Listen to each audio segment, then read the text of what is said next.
pouquinho. E a palestra que vem em seguida será proferida pela professora Andréa Carla Bauer, e será sobre a nova era de nefroproteção na doença renal do diabetes. A professora Andréa é professora adjunta da Federal do Rio Grande do Sul, preceptora da residência em nefro do HC de Porto Alegre. Ela é professora também do programa de pós-graduação da mesma universidade, na área de endocrinologia, do Comitê Científico da Sociedade Gaúcha de Nefrologia e Departamento de Doença Renal Crônica da Sociedade. Primeiro, é um prazer tê-la aqui, é uma honra. Muito obrigado. Fique à vontade para a sua apresentação. Eu que agradeço muito o convite. Muito feliz da gente poder estar aqui no sul do Brasil, com bastante gente no sábado, que é o último dia do congresso. Então, muito obrigada. Acho que é um sucesso esse congresso, a gente poder resgatar de novo os congressos das regionais é realmente muito importante. Me sinto muito honrada de estar aqui com vocês hoje. E me coube a feliz tarefa, porque eu acho que em nefrologia, há muito tempo a gente não tem novidades tão boas para se falar. Então, eu agradeço muito o convite e a escolha do tema para poder falar um pouco dessa nova era da proteção na doença renal crônica e que cada vez mais se confunde com a doença renal crônica não diabética. Então, a gente vai ver um pouco sobre isso. Meus conflitos de interesse. E aí eu acho importante falar que eu acabo falando para alguns laboratórios, muito no sentido de que eu acho que eu estou educando, que a gente continua fazendo educação médica com isso. Então, eu me sinto bastante confortável, mas acho que o meu maior conflito de interesse é realmente acreditar que a gente tem coisas na mão agora para mudar o desfecho dos nossos pacientes. Então, e para começar a falar sobre isso, eu acho que nós, nefrologistas, temos que entender que a gente vai ter muito trabalho ainda pela frente. Em 2016, a doença renal, o diabetes, era a 15ª causa de morte precoce, de anos de vida perdidos por doença crônica. E a doença renal crônica era a 16ª. Olha o que a perspectiva para 2040, daqui a pouquinho. A doença cardiovascular continua sendo a primeira causa, com certeza, mas o diabetes passa para a 7ª causa, e a doença renal crônica para a 5ª causa de doença que mais vai fazer os pacientes perderem anos de vida precoce.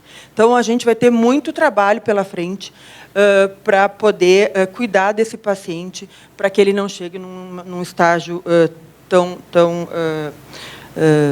difícil, que é o estágio final da doença renal. Quando a gente olha a estatística da doença renal do diabetes, a gente vai ver que a maioria dos pacientes eles estão nos estágios 2, 3, e o 4 e o 5 muito menos. Por quê? Porque os nossos pacientes morrem antes. Os pacientes diabéticos com doença renal, eles morrem de doença cardiovascular antes de chegar à doença renal crônica. Por isso que esse número acaba sendo menor aqui. E o diabetes, em torno de 40% dos pacientes com diabetes tipo 2 tem doença renal crônica em algum estágio. Então, é uma prevalência bastante alta e que a gente precisa cada vez mais atuar para evitar que eles morram de doença cardiovascular, além de progredir com a doença renal crônica. Então, acho que esse é um primeiro ponto que a gente precisa cuidar como nefrologista. Os nossos pacientes morrem de doença cardiovascular. E se a gente olhar como é que nós estamos indo em relação a mudar a mortalidade desses pacientes, a gente vai ver que nós não vamos muito bem. No geral, mortalidade por doença crônica aumentou em 36%. Isso na década anterior. Agora, com as novas drogas, a gente talvez tenha mudado esse cenário. Vamos ver. Mas o que chama atenção é que, para morte por diabetes, por doença renal crônica associada ao diabetes, a mortalidade piorou muito nos últimos anos. Então, mais um alerta para que a gente realmente tem que mudar a história natural desse desfecho aí nos nossos pacientes. Mas o que a gente tem de arsenal terapêutico? A gente vai falar de novas drogas. Então, olhando para a nossa história, e aqui todo mundo usa diariamente IECA e BRA, então os estudos foram lá de 20, 25 anos atrás. E aí eu acho importante só lembrar de um detalhe.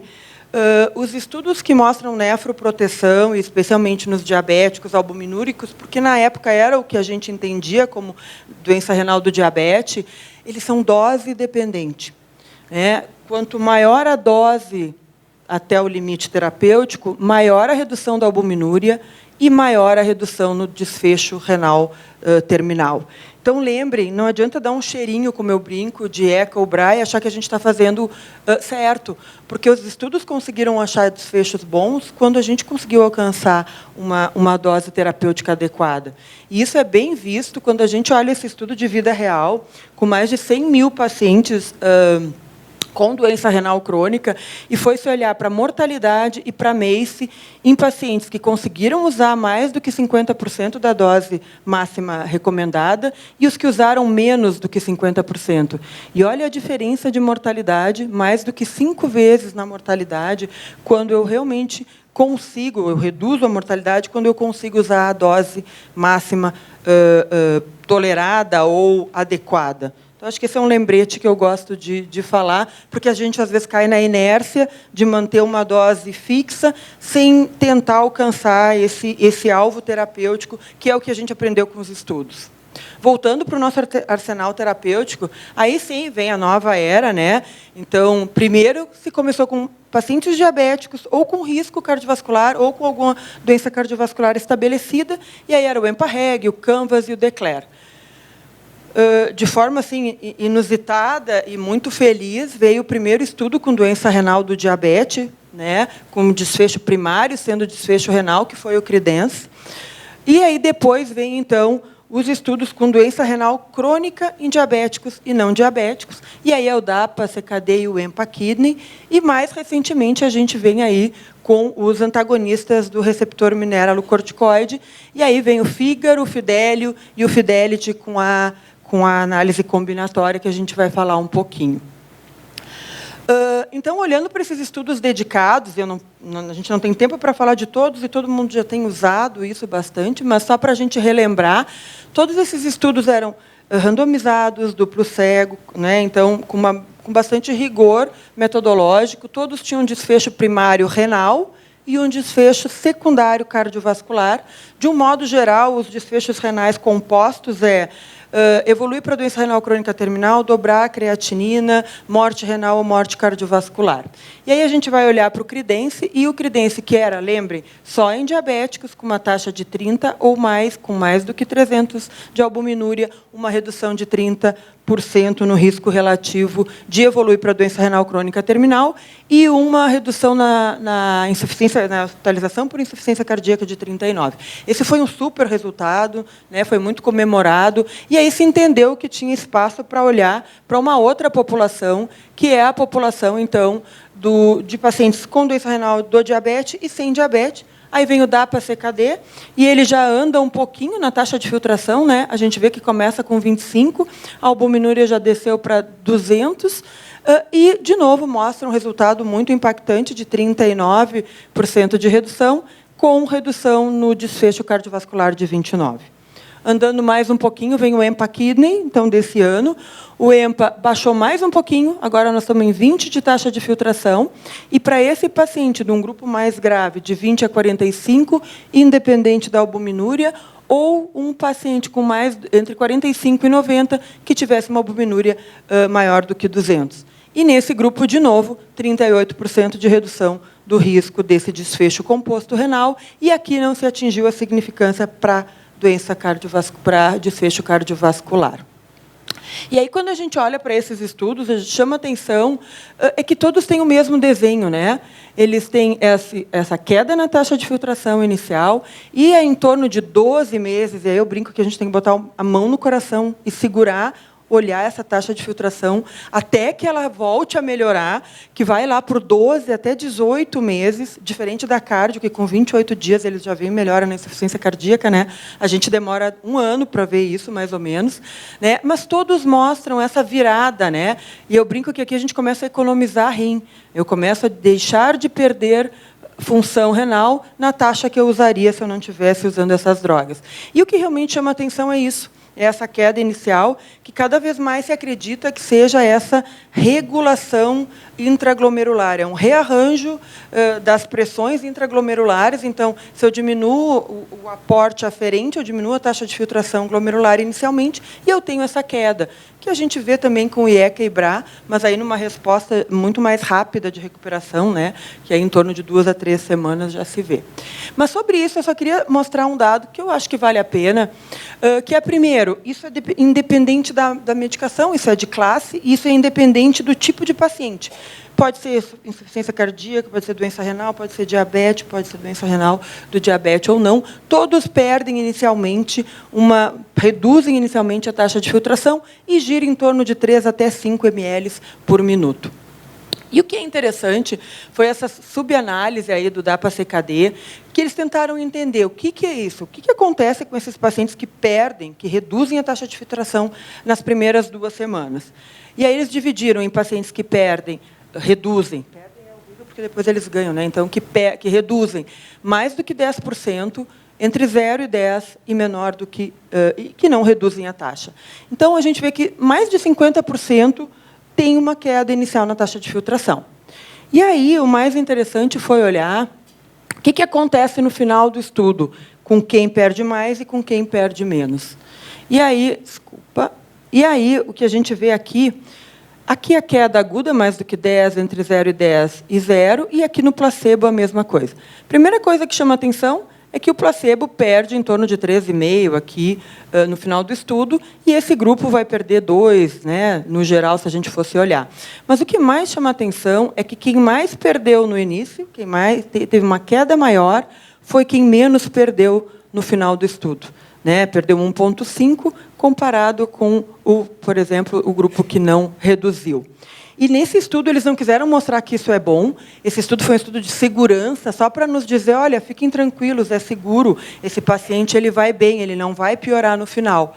Mas a gente pode extrapolar um pouco e imaginar que talvez esse paciente que reduziu mais também era o paciente que mais hiperfiltrava e que mais vai ter benefício com o tratamento a longo prazo. Então, só para nós, nefrologistas, ficarmos tranquilos de não tirar a medicação quando a taxa de filtração glomerular cai. Né? Tem um momento em que a gente vai ter que tirar? Bom, sim, acho que isso é uma outra discussão, mas só mostrando para vocês que eu acho que esse dado vale a pena a gente falar.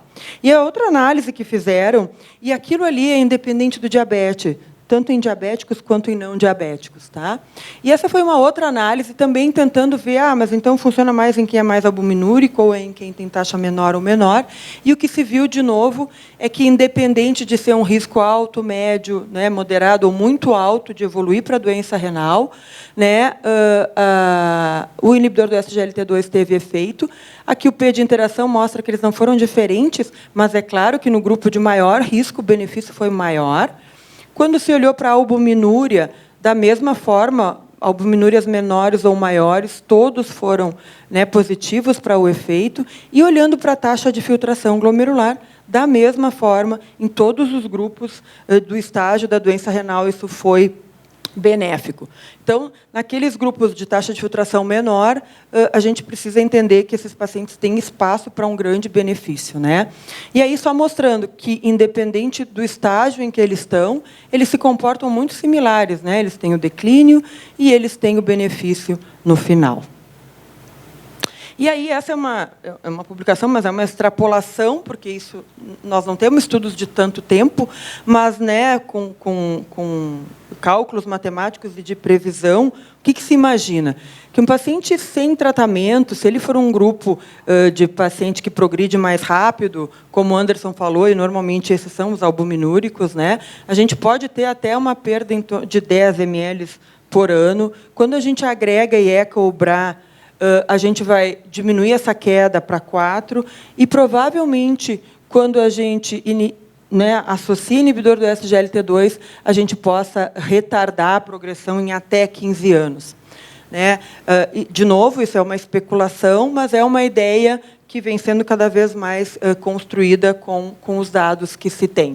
Então, acho que a gente tem uma ferramenta terapêutica muito importante na mão. E vamos falar agora dos antagonistas, né? Então, falando do Fidelity, porque o Fidelity é o estudo, vou mostrar para vocês.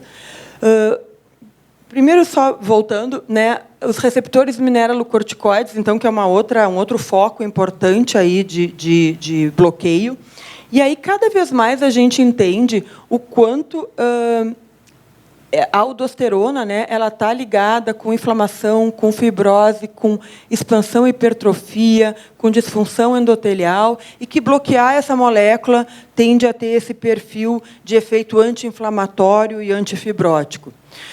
No rim, a gente entende muito esse efeito da aldosterona, e como bem mostrado também pelo Anderson, isso passa tanto por mecanismo tubular, e a aldosterona pode estar envolvida aqui, muito em dano glomerular, associado a fibrose, expansão mesangial. Né? Então, se a gente bloquear esse receptor mineralocorticoide, talvez a gente consiga, então, estar atuando no estresse oxidativo, no efeito pró-inflamatório e na fibrose túbulo-intersticial. E aí começaram, então, se entender um pouco dessa molécula. E aí eu acho que é bem importante falar que a única molécula que existe, então eu posso falar o nome, é a finerenona, né? Que é, então, um antagonista não esteroidal. E aqui é que faz toda a diferença do esplerenone ou do aldactone, né? da espironolactona. Aqui é não esteroidal, e isso significa que eles têm uma conformação molecular diferente, que eles se ligam e recrutam cofatores diferentes na cascata, e especialmente que eles têm efeitos de regulação gênica diferente no receptor mineralocorticoide. E por isso eles são tão diferentes dos esteroidais nos seus efeitos e nas suas indicações. Começaram os estudos, e a primeira coisa foram estudos de segurança, porque se a gente fala de receptor mineralocorticoide, a gente está falando especialmente em aumento do potássio, que é, né, um risco sempre. E aí, primeiro foi o estudo ARTS, depois o ARTS Heart Failure, e o que eles mostraram é que, comparando com espironolactona, nos níveis de finerenona aumentando a dose, eram menores, significativamente menores, então mostrando uma segurança. E em relação ao esplerenone, também, né, a dose que se usa do finerenona é 10 a 20, né, também um efeito um pouco reduzido, muito semelhante ao esplerenona, que a gente sabe que também tem um efeito muito menor na hiperpotassemia. E aí vem, então, esses vários estudos aí que eu acho que eles foram super inteligentes quando desenharam, porque eles desenharam 3 estudos, 2 ensaios clínicos randomizados com os mesmos desfechos. A única coisa que eles fizeram é que eles trocaram o desfecho primário e o desfecho secundário. Então, o Fígaro foi pacientes com doença renal crônica, olhando para um desfecho primário cardiovascular, e secundário era o renal. No Fidelio, que é o nosso, como eu brinco, esse aqui é o da nefro, o desfecho primário era o renal e o secundário era o cardiovascular. De novo, progressão de doença renal. E estudos randomizados, duplo cego, né, com essa dose. O número de pacientes em cada estudo está aqui. E aí eles também pensaram no Fidelity. O Fidelity é uma análise combinatória que coloca os 2 desfechos como primários, como desfechos importantes. E aí, o que eles fizeram? Eles conseguiram juntar os pacientes. Então, aqui eles acabam tendo 13 mil pacientes, numa taxa de filtração e albuminúria de um espectro um pouco maior. Isso já era pré-estabelecido, por isso que ela tem esse rigor estatístico, né, que a gente consegue entender, essa análise combinada. Mas o que eu queria chamar a atenção para vocês é, todos os estudos que a gente falou até agora têm no seu topo dose máxima de ECA ou BRA. Né? Então, não esqueçam que o que a gente está vendo é um resultado em pacientes com a sua dose máxima tolerada. De novo aqui. Tá? Critério de exclusão, insuficiência cardíaca. Essa não é uma medicação para insuficiência cardíaca. Hipertensão não controlada. Essa não é uma droga para hipertensão. Hemoglobina maior do que 12. Ela não é uma droga antidiabética. Tá? O que a gente viu? Então, no desfecho renal composto, essa redução de 23% no risco relativo. No desfecho composto cardiovascular, uma redução de 14%, em cima de ECA ou BRA para os 2 desfechos. Né? Então, de novo, mostrando aí um efeito significativo desse grupo. Quando foi se olhar para a albuminúria, o que tinha acontecido, se viu, então, uma queda da albuminúria com o grupo finerenona, que variou aí, se a gente colocar uma média, em torno de 30%. E quando a gente olha para os níveis de potássio, eles sim são um pouco mais elevados, mas não de forma muito significativa, como a gente conhece quando acontece com aldactona, né, com espironolactona ou esplerenone, um pouco menos, né? Então, aí também mostrando um pouco desse perfil de segurança e desse efeito antialbuminúrico ou antifibrótico, anti-inflamatório que a gente está vendo aí. Em relação aos efeitos adversos, na hiperpotassemia, que certamente é o que a gente mais se preocupa, e especialmente numa fase mais avançada da doença renal, nenhum paciente morreu e 1,7% dos pacientes acabaram descontinuando a droga por hiperpotassemia. E uma coisa interessante, que diferente da espironolactona, não existe esses efeitos indesejáveis sexuais, porque ele é não esteroidal. Então, isso faz bastante diferença. A cardio está muito de olho nisso, porque, para eles, é um drama poder usar a espironolactona na insuficiência cardíaca, mas não existe nenhum estudo dizendo que isso tem o efeito e a magnitude da espirono no manejo da insuficiência cardíaca. Eu acho que o meu tempo já está, então eu vou pular isso aqui. E só lembrar, então, o que a gente tem definido como manejo da doença renal do diabetes. Como primeira linha. Então, isso aqui eu acho que foi um movimento muito interessante. A CADIGO se juntou com a ADA e os dois juntos construíram um guideline para manejo da doença renal do diabetes. Eu acho que assim a gente abrange muito mais população, muito mais né, as especialidades. E aí o que ficou definido, então, é inibidor do SGLT2, inibidor do sistema renina-angiotensina, vou falar aqui só das coisas que a gente está comentando, mas a estatina entra como primeira linha e a metformina, pensando na história diabética, e entra aqui, então, a finerenona no paciente que mantém a albuminúria. Na Sociedade Brasileira de Diabetes, eu faço parte aí dessa comissão de doença renal da sociedade, aqui pensando no manejo do diabetes no doente renal, então entra a SGLT2 e depois entra a GLP-1, né? Mas, falando em prevenção da progressão da doença renal, ISGLT2 entra como classe 1A e finerenona entra como classe 1A também, devido ao tamanho das evidências. Tá? E uma coisa que chamou a atenção, né, no ESC esse ano, teve uma plenária sobre isso, o novo guideline de doença cardiovascular em diabéticos coloca inibidor do SGLT2 em pacientes com taxa maior do que 20 para reduzir risco cardiovascular e risco de insuficiência renal. E coloca a finerenona também como grupo 1A para reduzir evento cardiovascular e reduzir injúria renal. Então, várias sociedades e várias especialidades entendendo o benefício né, multidisciplinar que acontece com o uso dessas drogas. É para todo mundo, todos têm que usar, a gente não tem essa resposta, né?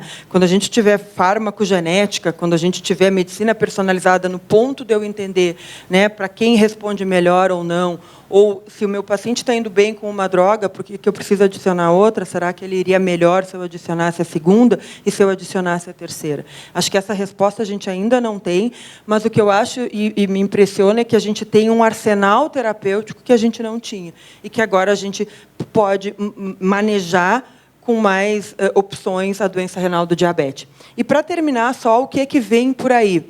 Vem o Confidence. O Confidence, então, é o uso combinado de finerenona mais um ISGLT2, a EMPA, para pacientes com doença renal do diabetes, onde o endpoint vai ser a albuminúria.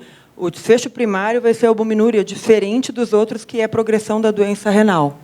E o que veio agora, né, e aí é em não diabéticos, mas eu achei que vale a pena trazer, porque eles estão se comportando de forma muito parecida, foi esse estudo com 20 pacientes com taxa entre 25 e 45, com uma albuminúria entre 150 e 200, num segmento de 8 semanas. O que eles fizeram? Eu achei ótimos nomes, né? O Finedapa e o Dapafine. Então, o que eles fizeram? Eles pegaram a finerenona, deram por 4 semanas e associaram DAPA e avaliaram mais 4 semanas. E o outro grupo iniciou DAPA, manteve, associou finerenona e avaliou depois de 8 semanas. E o que se viu é super pequeno, acho que isso é só um gerador de hipótese para que os outros estudos venham, mas o que se viu foi, na combinação, uma redução muito significativa da albuminúria e uma redução muito significativa da taxa em relação a 8 semanas de tratamento.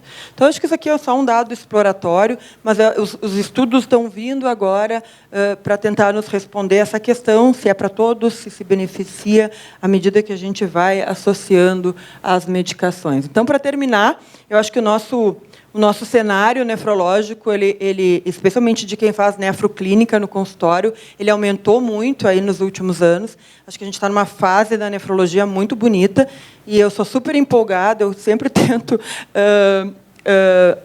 pegar os alunos e mostrar para eles o quanto a nefrologia tem para oferecer e para que a gente possa aumentar a nossa especialidade, que tem diminuído, né? E hoje o que a gente tem aí na redução da progressão são 3 pilares. A gente tem IECA e BRA, a gente tem inibidor do SGLT2 e agora a gente tem antagonista do receptor mineralocorticoide e a gente vai, né, adaptar aí a necessidade do nosso paciente. Muito obrigada e a gente fica à disposição para depois da palestra.